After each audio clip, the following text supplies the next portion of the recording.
Nouveaux affrontements entre groupes armés et forces de sécurité en Centrafrique ce mardi. Bilan, au moins 16 morts, dont un policier.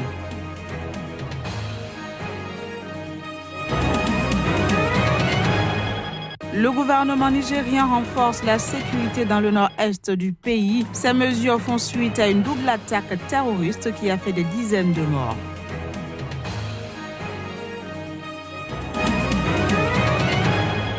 Puis éventuelle implication dans un scandale de corruption de Joyce Banda, les autorités anticorruption affirment que l'enquête sur l'ex-présidente du Malawi se poursuit.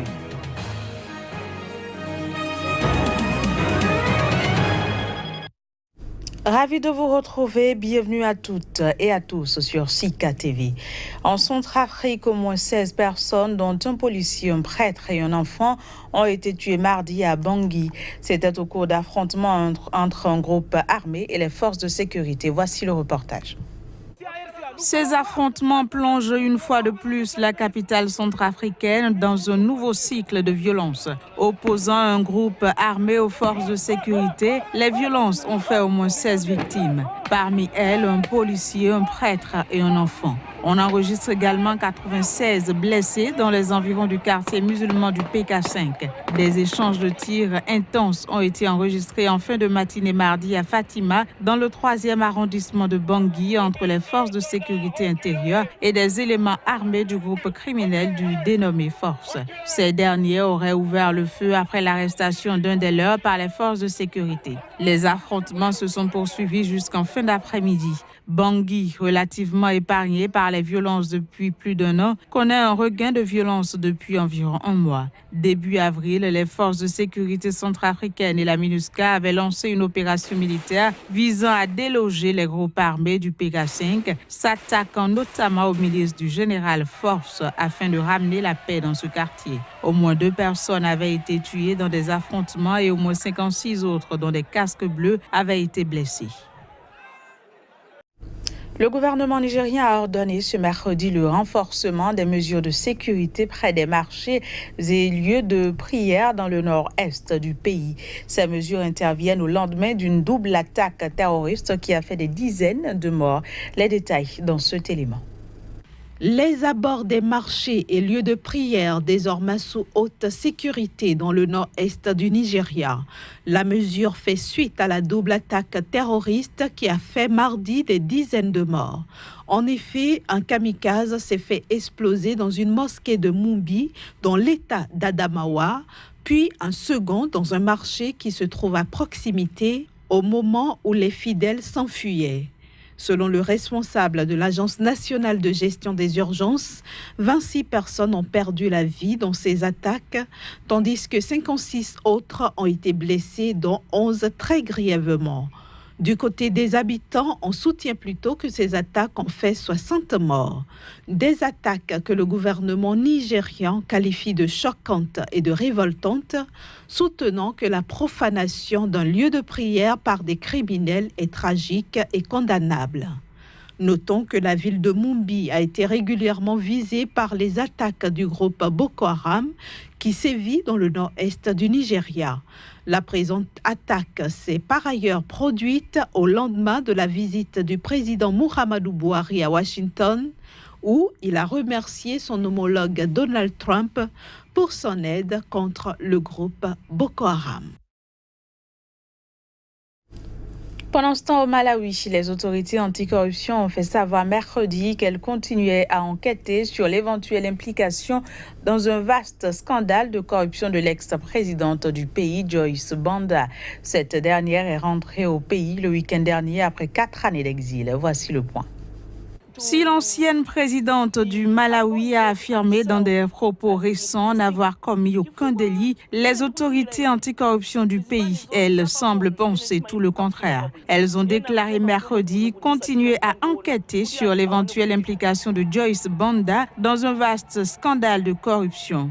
L'affaire dite du Cashgate a éclaté en 2013 alors qu'elle était encore présidente du Malawi. Le scandale l'avait contrainte à quitter son pays en 2014. Un audit international avait révélé que 30 millions de dollars avaient été siphonnés des caisses du pays au profit de dizaines de fonctionnaires, hommes d'affaires et dirigeants politiques. Lors de ses récentes déclarations, Joyce Banda a fermement nié toute implication dans l'affaire. L'ex-chef de l'État a dénoncé des accusations politiques et affirmé que le bureau anticorruption l'en avait totalement blanchi. Première femme à la tête du Malawi, l'ex-présidente du pays est rentrée après 4 années d'exil la semaine dernière. Son retour au pays intervient à 1 an des élections présidentielles et législatives prévues en 2019. Mais elle ne s'est toujours pas prononcée quant à son éventuelle candidature au scrutin à venir.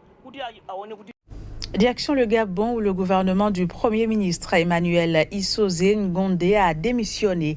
Ceci au lendemain de la dissolution de l'Assemblée nationale par la Cour constitutionnelle qui avait également demandé le départ du gouvernement. Voici les précisions.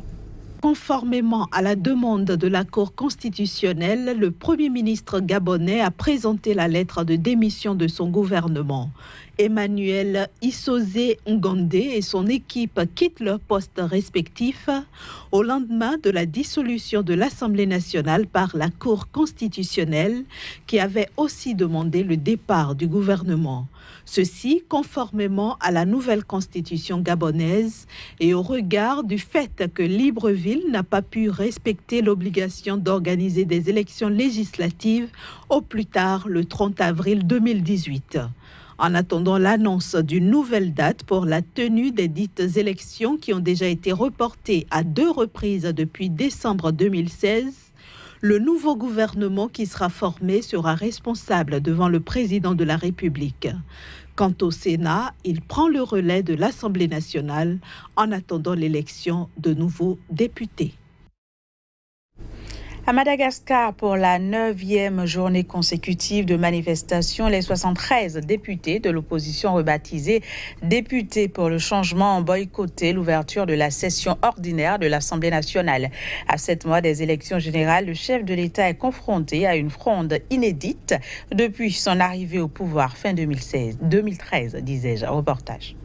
Alors que se poursuit la 9e journée consécutive de manifestation contre le gouvernement malgache, les 73 députés de l'opposition rebaptisés, députés pour le changement, ont boycotté l'ouverture de la session ordinaire de l'Assemblée nationale et ce, tant que la Haute Cour constitutionnelle n'a pas examiné leur demande, y compris leur demande de destitution du président. Arrêter toute forme d'hostilité les uns vis-à-vis des autres, déjà d'une part, regarder l'intérêt de la population, c'est-à-dire arriver à une forme d'apaisement au niveau de la population et surtout revenir, s'il le faut, discuter. Je crois que chaque député est responsable de son acte et quand il y a une ouverture d'une session ordinaire, n'importe les différentes opinions ou de points de vue, la première chose à faire, c'est de respecter le peuple et de venir à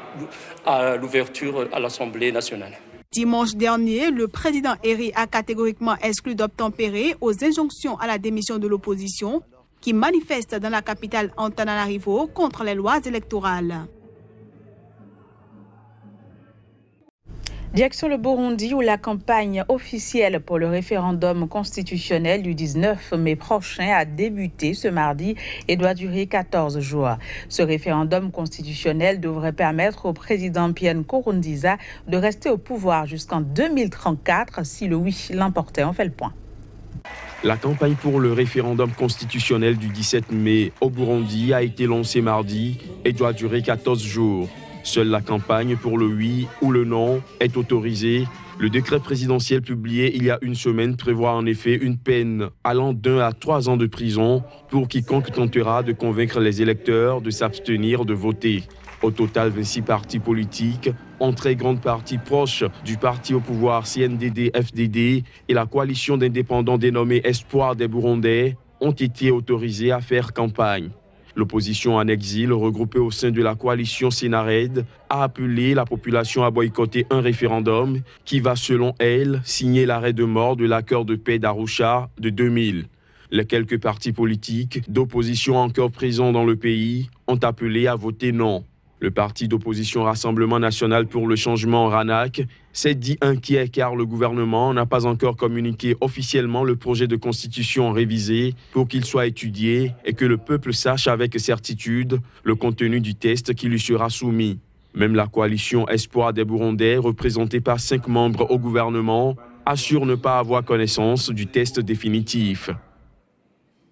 Au Brésil, plus de 2000 partisans de l'ex-président Lula ont manifesté à Coritiba, dans le sud du pays. L'ancien chef de l'État y purge, rappelons-le, une peine de 12 ans de prison. Vêtus de rouge, la couleur du Parti des travailleurs, les sympathisants de l'icône de la gauche Luiz Inácio Lula da Silva étaient venus soutenir celui qui reste le favori des sondages pour la présidentielle d'octobre prochain, et ce, malgré son emprisonnement. C'est la première fois que Lula n'assiste pas à un 1er mai en 50 ans. Ce n'est pas rien. En un sens, nous faisons tous un gros effort pour faire ce que Lula a demandé, représenter sa voix, représenter sa présence. Menant une campagne internationale pour la libération de l'ancien président Luiz Inácio Lula da Silva, l'ancienne chef d'État Dilma Rousseff a prédit depuis Buenos Aires que l'icône de la gauche va gagner les élections d'octobre. Libre ou en prison, il sera élu président de la République fédérale du Brésil.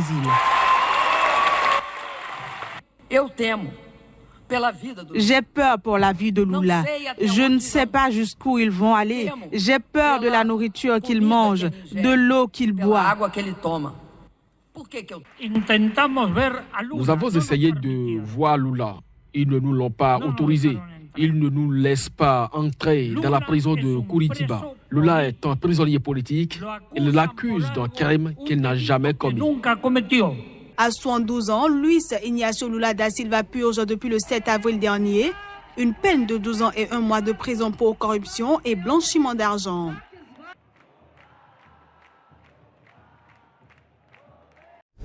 Fin des travaux des journées de radiologues d'Afrique francophone et du 9e congrès de la Société camerounaise de radiologie et imagerie médicale. Ces activités se sont déroulées dans la ville de Douala, au Cameroun. Narcissoum, notre correspondant sur place pour le compte rendu.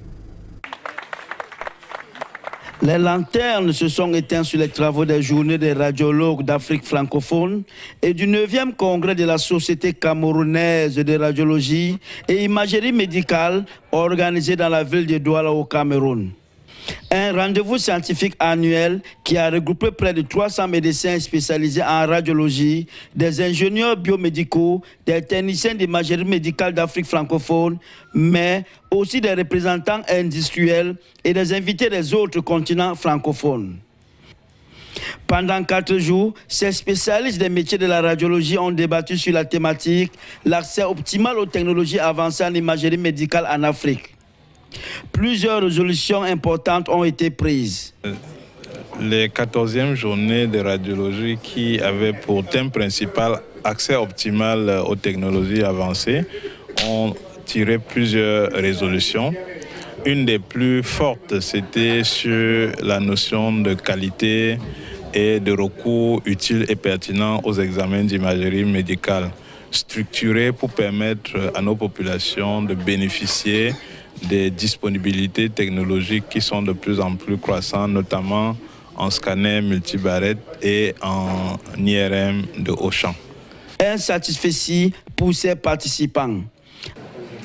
Au sortir de ces 14e journées de la Société de radiologie d'Afrique noire, nous avons eu beaucoup d'innovations. Déjà, le thème qui est l'accès optimal aux nouvelles technologies, qui a été vraiment pour nous très bien débattu. Les débats étaient très enrichissants. Elles étaient très bien organisées. Le peuple camerounais nous a accueillis avec son hospitalité légendaire. À noter, c'est le Bénin qui accueillera l'année prochaine la 15e journée des radiologues d'Afrique francophone. Voilà, ce sera tout pour ce journal. Merci d'avoir été des nôtres et très bonne suite de programme sur CICA TV. À très bientôt. Au revoir.